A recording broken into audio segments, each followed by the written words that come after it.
পুষ্পাতে একটা খুব common dialogue থাকে যে ঝুঁকে গিয়ে নিয়ে চালা। হ্যাঁ, তো আমার এই পুষ্পা আক্তারের প্রথম ডায়লগেই সে বলে যে মায়া ও যে কয় যে ঝুঁকে গিয়ে নিয়ে চালা, তো হালা তো অলটাইম ঝুঁকিই থাকে, তো ওর তো বলা উচিত সোজা হয়ে যাবো চালা। নাটক তো জীবনে ঊর্ধ্বে না, জীবন জীবন রিলেটেড নাটক। তো ওই যে বললাম যে আমার জীবনের ফিলোসফি বা আমার জীবনের দর্শনটা হচ্ছে এরকম যে প্রচুর মানুষের সাথে চলা আমার। হ্যাঁ, তো এটাও বলে আপনাদের, এটাও ফার্স্ট টাইম বলছি মিডিয়াতে যে আমি গর্বের সহিত বলি যে আমি 3বার মেট্রিক পাস করেছি। তো আমার মনে হয় যে 3বার মেট্রিক পাস করাটা আমার ক্রিয়েটিভিটি বলেন, মেধা বলেন, আমার মনে হয় যে বিন্দু পরিমাণ হলো এটা আমার জন্য প্লাস পয়েন্ট। কারণ আমি যখন প্রথমবার ফেল করি তখন হচ্ছে যে আমাকে বাসায় ঢুকতে দেয় না। তখন হচ্ছে আমি কৃষকের সঙ্গে গিয়ে জমি রোপণ করতাম। তারপর ভোরবেলায় ফজরের সময় যখন আব্বা বলতো যে তুই ঘুমাস ফেল করার পর, তো লজ্জা করে না, তখন আমি চলে যাইতাম জেলেদের সাথে মাছ ধরতে। দ্বিতীয়বার যখন ফেল করলাম তখন তোর অজুহাত নাই, তখন চলে গেলাম আল্লাহ রাস্তায় তাবলিগকে। আমার মোটামুটি সমস্ত বাংলাদেশ ঘোরা শেষ এই তাবলিগের মাধ্যমে। তো আমার প্রচুর মানুষ এবং মানুষের জীবন দর্শনটা আমার মনে হয় যে আমার নাটকের ক্ষেত্রে খুব প্লাস পয়েন্ট বা আমার কাজে লাগছে এটা। আমি কখনোই গল্প লিখি না, আমি সেটে গিয়ে সব কিছুই ইম্প্রোভাইজ এবং ইনস্ট্যান্ট করি। আমি নিজেও জানি না সকালবেলা কি শুটিং। আমাকে যখন আর্টিস্টরা বলে যে ভাইয়া কালকে তাহলে কস্টিউম কি নিব, কালকে গল্প কি, তখন আমি বলি যে 3টা ব্যাগ নিবা সাথে। একটা হচ্ছে গরিব, মধ্যবিত্ত এবং উচ্চবিত্ত। তো সব যারা আমার সাথে কাজ করে বেশিরভাগ তারা হচ্ছে 3টে ব্যাগ নিয়ে যায় আর কি।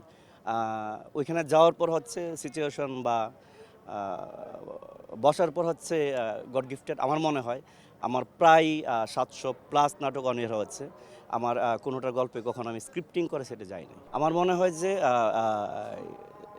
স্টাডিটা ফ্যাক্ট। এই ক্ষেত্রে স্টাডি বলতে আমি শিক্ষাকে বলতেছি না, যে অবজারভেশন। আমি ছোটোকাল থেকে হচ্ছে তাবলিগের সাথে জড়িত ছিলাম। আমি টানা 3 বছর তাবলিগ করেছি। তো তাবলিগের ফলে হচ্ছে ইসলামিক একটা ধারণা বা আমাদের নবী রাসূল বা সাহাবেদের জীবনী সম্পর্কে আমার জানা হয়। তারপর আমি পড়াশোনা করি এলএলবি নিয়ে। তো এলএলবি থেকে যেটা জানা হয় যে আমার আইন বা হচ্ছে বিভিন্ন রুলস, তারপর কাজ করি মিডিয়াতে। তো আমার মনে হয় যে এটা একদমই আমার পার্সোনাল অপিনিয়ন যে মিডিয়া, ধর্ম এবং আইন এর বাহিরে পৃথিবীতে কোনো খুব বেশি কিছু একটা নাই। দ্যাটস ওয়াই আমার মনে হয় যে যে কোনো কাজ করতে গেলে কমন পড়ে যায় যে আমি কোন দিকে যাব, আমি কি আইন রিলেটেড বা যৌক্তিক রিলেটেড করব, নাকি ধর্ম রিলেটেড করব, নাকি বিনোদন রিলেটেড করব, আমি সব ধরনের কাজই করি আর কি। আমি কখনোই নিজেকে বলি না যে আমি ডিরেক্টর। আমি সবসময় দাবি করি যে আই এম এ মেকার। আমি মেকার হইতে আসছি এখানে, ডিরেক্টর হওয়ার জন্য আসি নাই। তো আমি চ্যালেঞ্জটা পছন্দ করি। আমি আমার অনেক ভাই ব্রাদার যারা ডিরেক্টর, ওদের এই কষ্টটা আমি দেখছি যে আমাদের সুপারস্টার বা যারা রেগুলার কাজ করে ওদের শিডিউল পেয়ে অনেক কষ্ট হয়ে যায়। তো যখন আমি ভাবলাম যে এত না ঘুরে যদি আমি গল্পটাকে হিরো করতে পারি, গল্পটা যদি হিরো হয়ে যায়, তখন দর্শক এটা দেখতে পছন্দ করে। এবং আপনি পৃথিবীর ইতিহাস ঘাটলে দেখবেন যে কোনো স্টার বা কোনো হিরো কখনোই কোনো গল্পকে হিট করতে পারে না। পৃথিবীতে সকল হিরো এবং সকল স্টাররাই কোনো না কোনো গল্পের জন্য স্টার হয়েছে। দ্যাটস আমি গল্পটাকে প্রাধান্য দিই সবসময়। এবার ঈদে কয়েকটা ব্যতিক্রমী কাজ আসবে। তার মধ্যে হচ্ছে একটা পুষ্পা আক্তার। পুষ্পা আক্তার এটা হচ্ছে যে পুষ্পাতে একটা খুব কমন ডায়লগ থাকে যে ঝুঁকে গিয়ে নিয়ে চালা। হ্যাঁ, তো আমার এই পুষ্পা আক্তারের প্রথম ডায়লগেই সে বলে যে মায়া ও যে কয় যে ঝুঁকে গিয়ে নিয়ে চালা, তো হালা তো অলটাইম ঝুঁকিই থাকে, তো ওর তো বলা উচিত সোজা হয়ে যাবো চালা। তো আমি হচ্ছে পুষ্পা আক্তার করছি, এটা আপনার খুব মজা পাবেন। এবং হচ্ছে এখানে ফাইটিং আছে।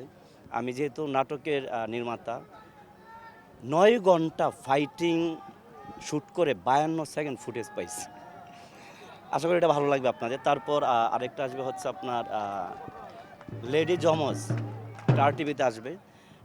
এখানে প্রকৃতি হচ্ছে 3টা ক্যারেক্টার প্লে করছে। আশা করছি যে এটা আপনার ভালো লাগবে। এখানে 3টা ক্যারেক্টার, একটা বোকা, একটা চালাক আর একটা মা।